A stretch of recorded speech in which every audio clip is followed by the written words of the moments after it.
최근에 맨유가 분위기가 너무 안 좋기 때문에 이제 테나 감독의 경질 이슈도 조금씩 나오고 있어요. 그런데 아직까지는 맨유의 이사회는 테나의 전폭적인 지지를 하고 있다. 그래서 지금 쭉 읽어보면 맨시티전에서 0대3으로 패배하면서 암울한 모습을 보였지만 여전히 맨유는 테나가 좋은 감독이기 때문에 더 믿어볼만 하다. 그래서 클럽 의사결정자들의 지지를 받고 있는 상태다. 이런 얘기가 지금 나오고 있고요. 그리고 테나 감독도 지난 경기 패배한 다음에 어떤 이야기를 했냐면 조금 더 믿어달라. 우리가 지금 느끼는 압박감이 너무나도 지금 큰 상황인데 우리가 바라던 시즌은 아니지만 우리가 올바른 방향으로 나아갈 수 있는 재능과 태도를 가지고 있다고 확신을 합니다. 그래서 우리가 진정한 모습을 보여주는 것이 시간 문제일 뿐이라고 믿습니다. 이렇게 이제 테나 감독도 인터뷰를 했어요. 그래서 아마도 테나 감독이 뭐 최근에 좀 성적도 안 좋고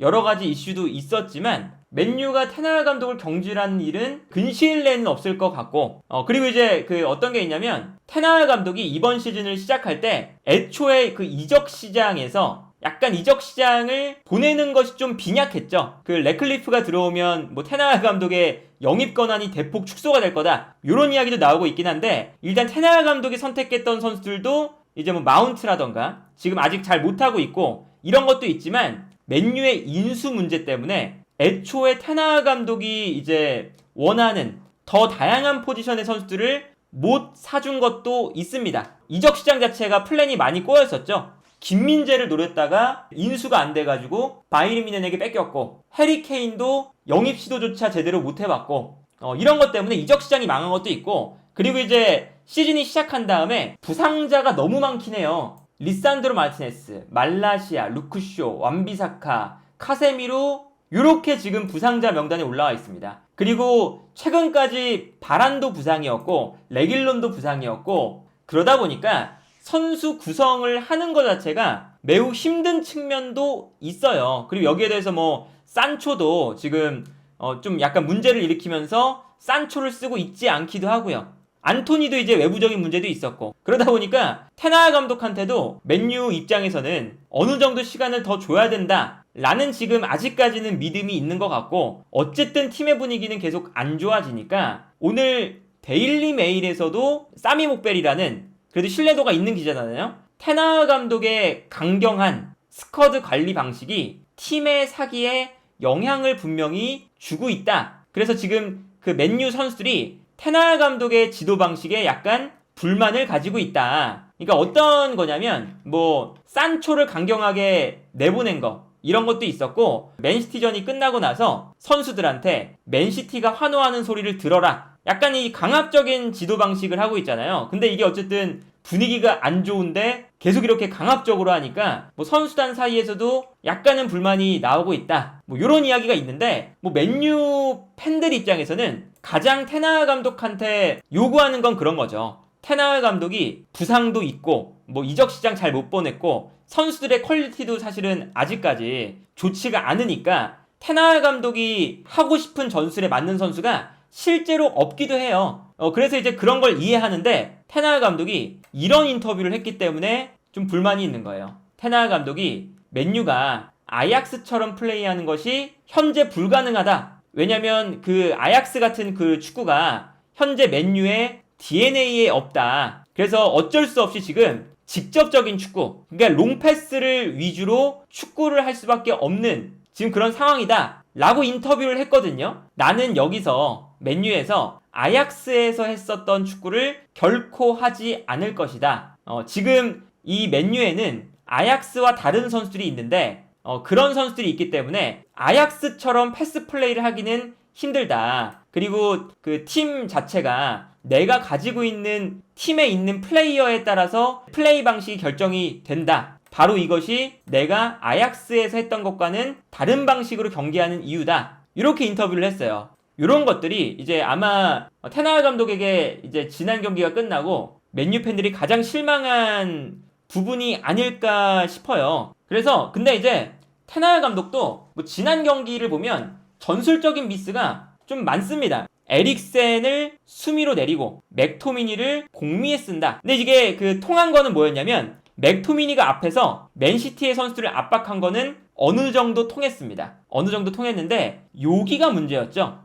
에릭센을 수비형 미드필더로 놨는데 요 위치에서 사실 지난 경기 맨시티가 알바레스, 포든, 그릴리시, 홀란드, 베실바 이렇게 뒀거든요. 그래서 공미를 사실상 2명 두는 형태였어요. 알바레스와 베르나르도 실바. 근데 요 암라바트 쪽에서는 알바레스를 잘 따라갔습니다. 근데 요 베르나르도 실바의 움직임을 에릭센이 진짜 아무것도 못 따라갔죠. 그러니까 예를 들면 그릴리시가 안쪽으로 들어올 때 베르나르도 실바가 측면으로 돌아뛴다거나 아니면 그릴리시가 수비를 끌어낼 때 베르나르도 실바가 침투에 들어간다거나 이런 패턴으로 이 베르나르도 실바의 움직임이 맨시티에게 되게 중요했거든요. 근데 이 움직임을 에릭센이 진짜 하나도 못 따라갔어요. 이 장면 보시면 그릴리시가 측면에서 볼을 받을 때 수비수가 한 명 끌려 나옵니다. 끌려 나왔는데 아무래도 홀란드가 안쪽에 있다 보니까 맥과이어라던가 아니면 요 에반스가 못 나오죠. 홀란드 때문에 뒤로 물러나고 있었어요. 그러면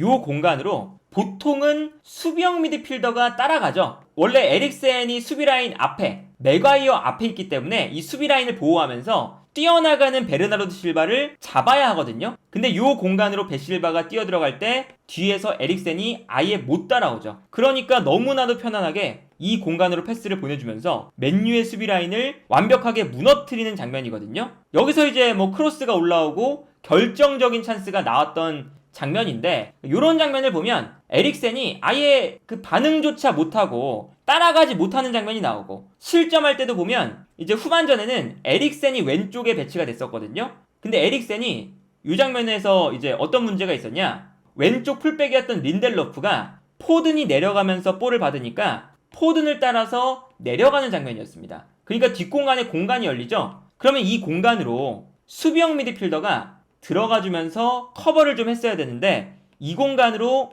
알바레스가 뛰어들어갈 때 에릭센이 너무 위쪽에 있고 그리고 움직이는 것이 좀 느리니까 에릭센이 이 뒷공간을 커버를 못했죠. 맨유의 왼쪽 공간이 열리면서 실점까지 이어지는 이런 장면이 나왔는데, 그러니까 이런 모습들도 결국에는 테나하 감독이 선택을 잘못해서 통했으면 맨시티가 올라왔을 때 에릭센의 패스 한 방으로 후방에서 전방으로 빠르게 패스를 보내서 역습을 하고 이런 게 통했겠지만 이제 그런 게 안 통하잖아요. 그러니까 이게 안 통한다는 문제가 아마 지금 맨유에게 가장 큰 문제고, 맨유가 현재 프리미어리그에서 점유율이 8번째로 높은 팀이거든요. 52.7%. 그렇게 높지가 않죠. 슈팅 횟수도 지금 맨유가 경기당 15.1개, 프리미어리그에서 6번째로 높은 팀입니다. 그러니까 이게 사실은 맨유가 지난 시즌에 챔피언스리그에 진출을 했었으니까 그래도 한 4번째 요쯤까지는 올라가 있어야 되는데 전혀 공격적인 경기를 펼치지 못한다는 거죠. 그리고 이제 뭐 이런 수치도 있어요. 페널티 박스 안에서의 볼 터치가 현재 맨유가 토트넘, 첼시, 아스날, 리버풀, 브렌트포드, 맨시티 그리고 브라이튼, 아스톤빌라에 이어서 9번째로 많은 팀입니다. 그러니까 이게 맨유가 공격적인 지표에 있어서 전혀 공격적인 경기를 못하고 있다는 거거든요. 이게 뭐 그냥 아예 나쁘다고만 볼 수는 없어요. 당연히 수비적인 축구를 해서 성적을 내는 팀들도 있습니다. 어쨌든 테나하 감독을 맨유가 선택한 것은 공격적인 축구를 하고 싶었기 때문이었고, 그런데 테나하 감독이 공격적인 축구를 못하겠으니까 뭐 볼을 주고받으면서 점유를 하는 게 아니라 조금 더 이제 롱패스를 위주로 경기를 한다 라고 했는데 그것도 성적이 안 나오니까 그렇기 때문에 비판을 받고 있는 거다. 그래서 이 테나하 감독이 그 맨유 보드진에 지지를 받고 있는 감독이고, 그리고 맨유가 테나하 감독을 경질한다고 해서 테나하 감독만큼 좋은 감독이나 아니면 뭐 마땅히 데려올 수 있는 감독이 지금 당장 있는 것도 아니거든요. 그렇기 때문에 요게 이제 그 맨유도 테나하 감독이 더 잘할 수 있도록 서포트도 좀 해주고 테나하 감독도 이제 성적을 반전을 시켜야만 맨유가 이번 시즌 성적이 어느 정도 따라가면서 챔피언스리그 진출권 경쟁을 그래도 해볼 수가 있는 시점이니까 빠르게 좀 변화가 필요하다.